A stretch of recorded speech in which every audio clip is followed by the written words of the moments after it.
going on, Jets fans? We got some major news to discuss on today's edition of the Jets Report. My name is Patrick Siepman, and welcome in. So coming up on today's show, Allen Lazard looks like he's going to be remaining with the New York Jets this next season as he officially took a pay cut, actually, to stay with the Jets. So get you guys info there. And also, Ian Rapoport had an interesting quote that I think may have leaked the Jets' draft plans at pick number 7. More of it was just confirming what we already knew, but pretty interesting stuff on both fronts on today's show. But before we dive into it, make your prediction for me. Predict the Jets' record for next season down below in the comments section. Vegas has the over-under at 5.5 wins. I'm going to lean the over on that. I think the Jets are going to be a feisty 7-10 team. So that's what I'll go with for my record prediction. But you guys let me know. Predict the Jets' record for next season. All right, so Jason from Over the Cap tweeted this out, saying the Jets and Allen Lazard have agreed on a revised contract for 2025, and that will result in $8.5 million in savings for the New York Jets. So that's great news for the front office. Shout out to Darren Moogie for getting that one done. And, bringing back Allen Lazard, I was in the camp that you just got to let him go. I think the only reason he was on this team was because of Aaron Rodgers. And, drops were a major issue last season, specifically in that Vikings game in London. He probably had 3 or 4 drops in that game alone, but he's just a solid rotational wide receiver. Like, he's not going to be the guy that's going to be the no doubt wide receiver 2 on this offense. He'll just be another rotational guy, as the Jets have, right now about 4 or 5 wide receiver 2s, wide receiver 3s on their roster. And, why do I think the Jets did this?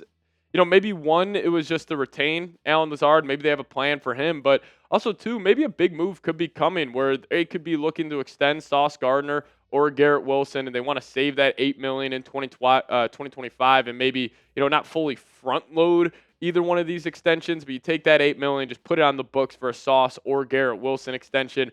A little reckless speculation on my part, but I think it could be the case that this could be the first move of moves to come for the New York Jets. But this is how their wide receiver room shakes out right now, and it's an interesting one because he obviously got top dog Garrett Wilson. He'll be your X on the outside, do-it-all wide receiver. He'll be that go-to target for Justin Fields. Already have that connection from when they played at Ohio State. But then the 2 through 5, honestly, I love the depth at the wide receiver position. Do you have a no-doubt wide receiver 2? Probably not. But I like Malachi Corley. I like Lazard as kind of that 4th, 5th guy. And then I love Josh Reynolds and Tyler Johnson being other rotational wide receivers. However, my take on the Jets offense heading into the next season is that it's going to look completely different. Honestly, if you wanted to look at every NFL offense and determine what offense will look the most different year to year, I think the Jets would be number 1. And I think they're going to be a run-first, downhill power offense where it is all built through the run game, and you're going to use the main advantage that Justin Fields has on the field any given Sunday is his legs. He is still a freak athlete. He's still a problem running the football. So I could see a whole lot of Braylon Allen, Breece Hall, Justin Fields, and I think they're going to be a run-first, physically imposing offense compared to last year where it was just like, hey, Rodgers, Devontae Adams, Garrett Wilson, you go get it done. But I do want to go back and look at the Jets' 2024 rushing stats as, biggest reason why this has to change. And why they will probably go more towards a run-first offense because this cannot happen. Like, if the Jets replicate their 2024 rushing stats next season, they will win 2 or 3 games. They're going to have to be top 15, top 12 in terms of just an overall production standpoint as a running offense, but only 1,500 yards last season on the ground, 4.3 yards per carry. There's really, not much to write home about. Only 8 touchdowns on the ground as well, 91.8 yards per game. It's not good enough, especially with Justin Fields now manning this unit. And, the Jets just as a whole, not just offensively, but as a team, will have a completely different feel because I felt like last year, especially at the second half of the year, teams just viewed the Jets as just hey, you know what? That's an easy win. They're not going to really give us too many fits. But even if the Jets start off next year 2-5, I think the culture that Aaron Glenn will instill is like, we're going to battle. No matter what the scoreboard says, no matter what the record says, we are going to go out there and we are going to play kind of F you football, punch you in the mouth football, very similar to what Dan Campbell had for the Lions. Honestly, I could see Aaron Glenn trying to replicate that here with the New York Jets. So I'm excited to watch this team play. They're going to look completely different next season. I think that's going to be a good thing, and I think they're trending in the positive direction here as we get closer to the NFL draft. But, hey, Allen Lazard is back. the man took a pay cut necessarily. So if you guys want to show him some love as he saved the Jets $8.5 million this year on the books, type those 10s, type his jersey number down below in the comments section. As Allen Lazard is back, took a pay cut, so show him some love down below.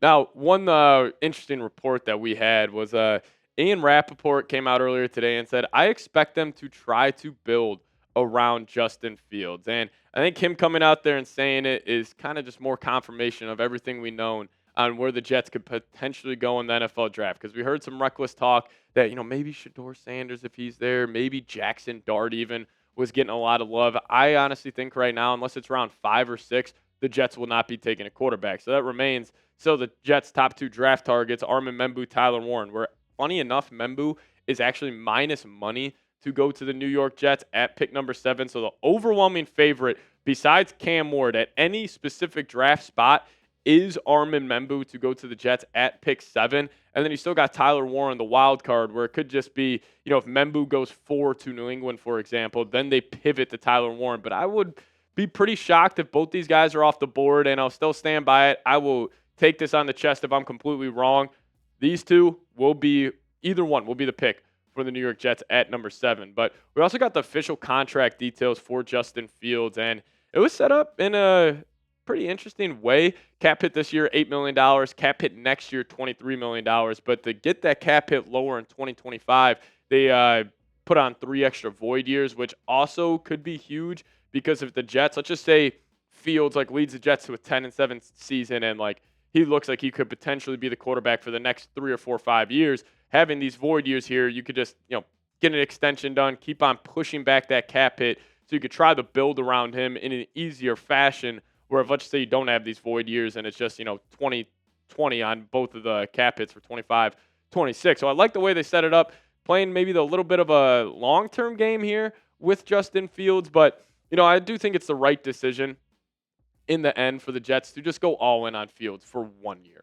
Why not? What else are you going to do? You're going to go draft Jackson Dart and have a quarterback battle in camp, and you're going to waste one of those premium draft picks where it could be filling a huge position of need? Because let's just say we walk out of the draft, we go Armin Membu first round.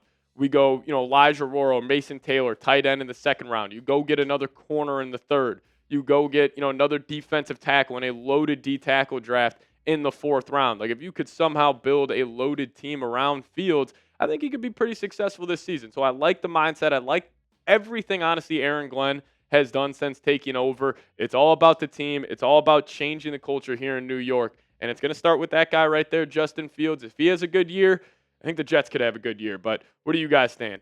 Do you believe in him? Do you think Justin Fields could potentially be the quarterback that gets the Jets back to the playoffs for the first time since 2011? I believe was the last time the Jets were there. So you guys let me know. Give me a Y for yes or give me an N for no. Also, friendly reminder, hit that subscribe button on the way out. If you guys want to stay up to date around everything on your New York Jets, we will have you covered every single day this offseason. There will be a video from us from the Jets Report. So hit that subscribe button today, and we'll get out of here. See you guys next time. Go Jets.